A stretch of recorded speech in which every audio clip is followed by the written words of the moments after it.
Welcome to my YouTube channel. Good day. It hopes that you are having a good time with the scholarship opportunities that you've been seeing so far. I'd like to take you on a tour for a fully funded PhD scholarship to Austria.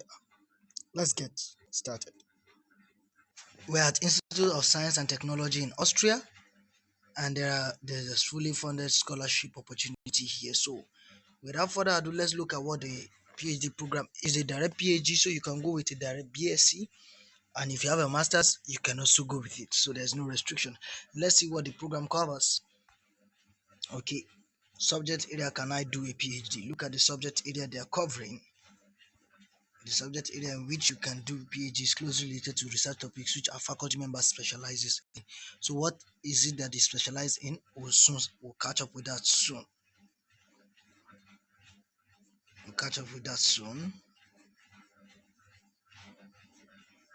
So you could just scroll down and see where is it, who is eligible to apply. If you want to do a PhD program here, you need to have a bachelor's or a master's. Emphasis on the word or. I want you to take note of that. So you don't tell yourself, okay, I can apply, I don't have a master's. Or it's not a compulsory requirement. You just need your PhD and certain skills. Also, you will be asked to submit proof of your previous degree, of course.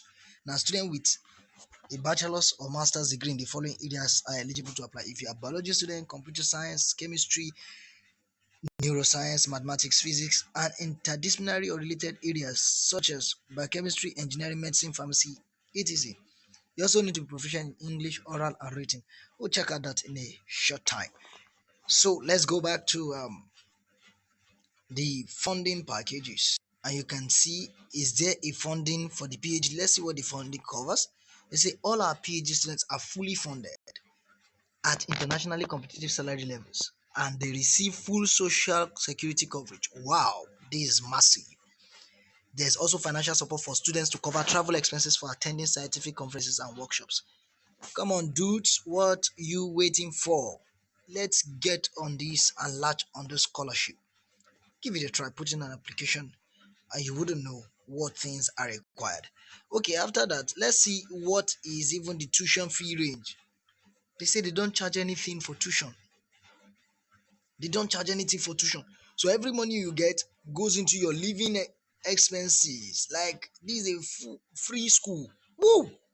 Yet you're paid. I hope you can take advantage of it. How long is the program? They say their PhD is typically 5 years in length. But that's not a bad deal. If you're getting a full funding, social coverage, and all of that for 5 years and stay in their country, do you know what that means? If you'll be given opportunity to stay back to work and get a permanent residency, that 5 years is already cut out of the duration of time you'll be staying there. So why are you not giving it a try? Come on, get onto it, and you can just be set going. Now, does ISTA offer, does the Institute of Science and Technology Australia offer bachelor's or master's degree program? Let's see. No, they don't. You may be able to perform research for your BSc or master's as a scientific intern in one of the research. That's the only thing. They now offer the master's degree en route to PhD option. So that is the integrated masters. They offer a master's of science integrated with their PhD. That is, by the end of the 5 years, if you still need a master's, they could issue you a master's degree certificate as well as your PhD qualification, which means the first 1 year out of the 5 years is a master's curriculum you'll be covering, while this next 4 years will be your PhD. Now, can you start earlier than September? You can just read through all of it. The annual start date for the PhD program is 15 September, and this is 2024. How do you find a supervisor? A supervisor guides a student throughout, so you can read through. Like, you just have this to read through and no much stress. When you're done reading through what is the qualifying exam, you check if there are any qualifying exams which students need to pass in order to transition from phase 1 to phase 2 of the PhD study. In preparation, students need to appoint a thesis committee, prepare a research proposal, and a reading list. The qualifying exam trains students to. This is all that you will, of course, need. You have to do this work. You have to do a defense because it's a practical you're going for.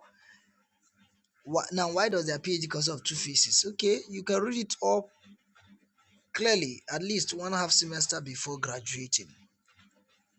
So yeah, it is two phases because one, in the first phase you'll be doing purely class works and lecture related, and in the second phase you are expected to carry out your research as well as offer at least half a semester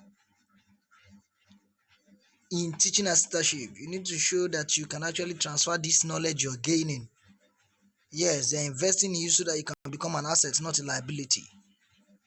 So after that, you can see the application requirement. Let's see what else do you need to know about them.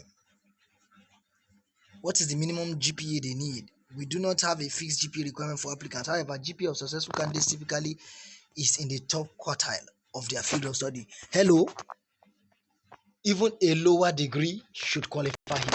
A second class upper and a demonstrable third class student with practical experience can fit in. You can fit in here. Just put in a fight. Your application can convince them.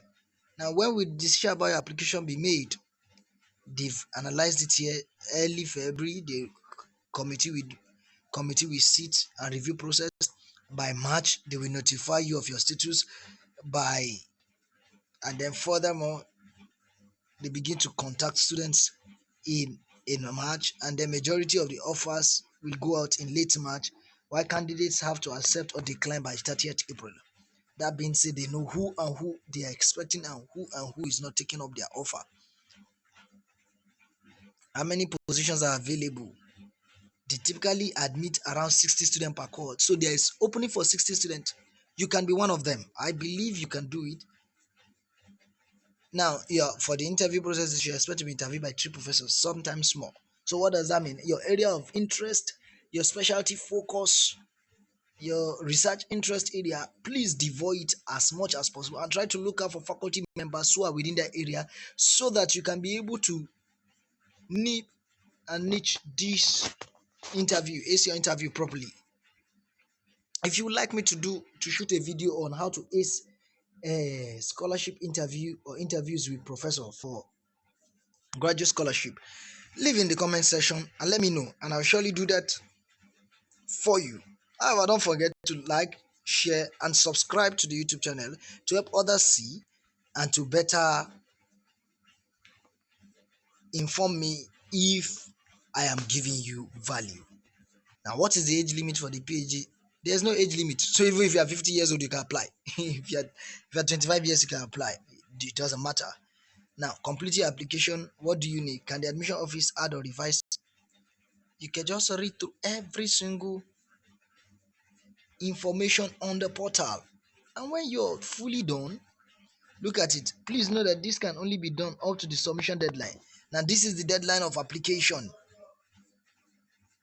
I want you to know this. Deadline of application is 8 January 2024. Come on. From now, from this month, October till this time, even if you were never prepared for this application, you could actually get started and launch in for this. Can I have an extension for submission? No, of course, this is too long a time for them to. Now, what is the statement of purpose? They even give you an explanation of what a statement of purpose is and what is expected of you in your statement of purpose. What is expected of you in your statement of purpose? So you have no reason not to get it right. Please, if you want me to shoot, if you're doubting or you're not convinced about your statement of purpose and you'd like me to shoot a video on that, you leave me a comment about it in the comment section and I'll do that for you. I am out here to ensure that you get your academic get on your academic trajectory and achieve your goals. So you can see they explain it, but if you still need a video on that with samples and templates, I'll surely shoot a video on that and share with you some of the successful student statement of purpose I have guided and guided. So you get that done and you're good to go. You can download the instruction manual if you want. What language should your transcript be in? Of course, English. We require all transcript and diplomas to be submitted in the original language and in English. Provided you studied in French, whatever country, just ensure you also have English to it. If available, please use English translations issued by your university. Hey, no further requirement. Do I need this language requirement? No, you don't. However, if you have them, you can upload them. No GRE required, no GMAT, no nothing, no TOEFL. No, no, you don't. A formal proof of competency in English language is not required. Therefore, proficiency is written. uh, Come on, come on, get on this scholarship, and you are good to go. By the time you're done reading through, how do I choose my referees? They discuss everything on this page. I wouldn't want this. Can I upload letter of recommendation myself? No. We require the letter submitted by the referee themselves.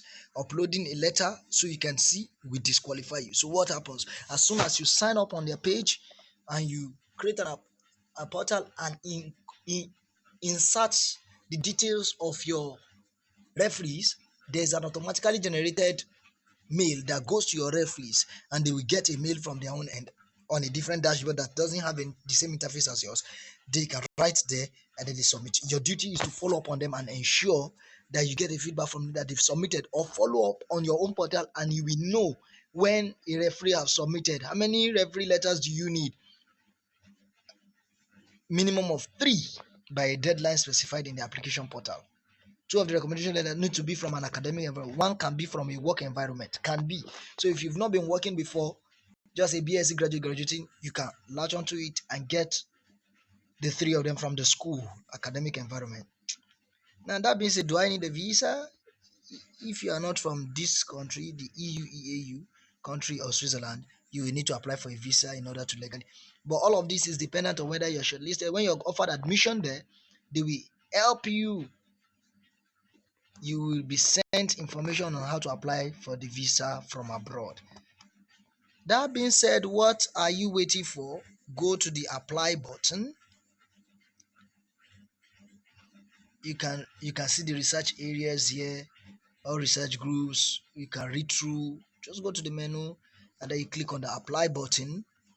And once you click on the apply button, it will take you to the interface for application. You can commence. You can commence your application from this date.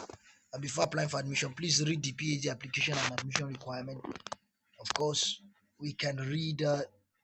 You can read that on your own. But let me just open it for you to see. You can see that it's the same thing we've gone through earlier. What application materials are required?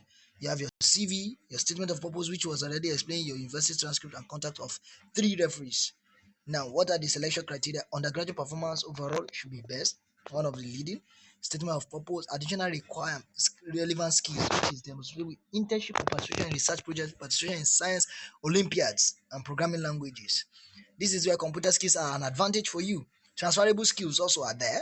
Communication skill, experience in working in teams, previous mobility and international experiences, leadership experience. Here you have all your volunteering experiences playing out for you to your advantage.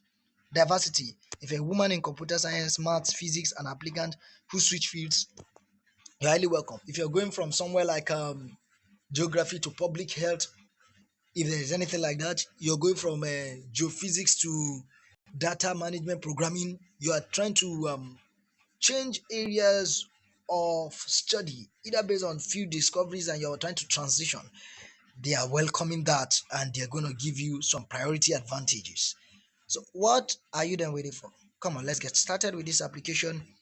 And you wouldn't know, perhaps this might just be the right one you're looking for. 60 openings, direct PhD, 5 years, with salary that are worthwhile. I hope that this helps. To I'll leave the link to the application portal for you in the description box below, and I'll also have you leave any comments you have, questions or queries, and I'll be surely there to lend a helping hand in guiding you. Once again, thanks for watching and thanks for following Scholarship Home. Do not forget to like, share, and comment. Tada!